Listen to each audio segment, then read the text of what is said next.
Hi, welcome back to the latest snippet from Z-fari, the zombie novel.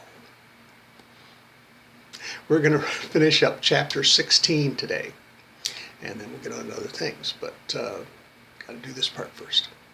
If you're ready, hold on to your seats. Here we go.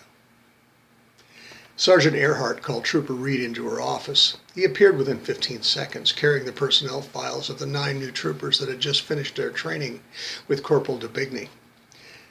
Sergeant Earhart smiled at his efficiency and the ease at which they worked together. She ignored the teeny tiny itsy-bitsy image in the bad part of her mind of Emily and Reed working together. She would get back there later and examine that thought more closely.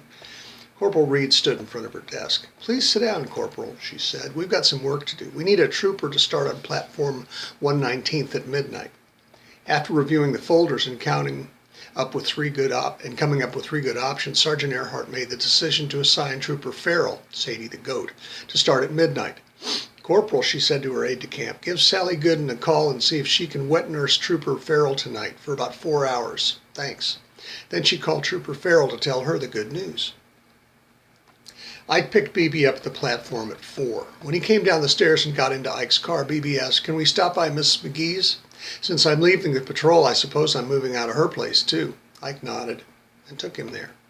Bebe got out and walked into Mrs. McGee's house. About 15 minutes later, Ike appeared carrying an armful of stuff, with Miss McGee following, her arms filled with clothes. Ike got out of the car and opened the trunk, and Bebe and Miss McGee put everything Bebe owned inside. "What about your reloading equipment in the basement, Bebe?" Miss McGee asked. "Once I get settled, I'll come and get it. That is, if it's okay with you," Bebe asked. Miss McGee nodded. Bebe got into the car, rolled down the window, and said, "Thanks for everything, Miss McGee." Ike pulled out of the driveway and Bebe waved. Ike looked in his rearview mirror and saw Miss McGee wave back, and Ike could swear, wipe a tear from her eye. Ike dropped Bebe off in front of the patrol station and told him that he would park across the street and wait for him. Bebe walked into the building.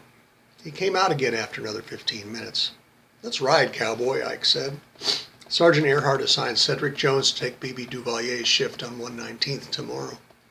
Down the basement lab in the Border Patrol station building, the cube was still not ready. Dr. McDougal was still not happy. Allison Hayes didn't care much either way. The sun was low on the horizon when Ike parked his car outside the entrance to the Donaldson estate. Ike and Bebe got out and sat, leaning against the hood of the Lumina. They were quiet and neither was inclined to talk. The sun slowly lit the sky with reds and oranges and then purples. Ike said, "Some Scottish asshole said, 'We are never frightened at a sunset.' What bullshit. I'm terrified." "I tell you that everything will be all right, Ike, but I can't swear to it right now. I can tell you what my papa would say.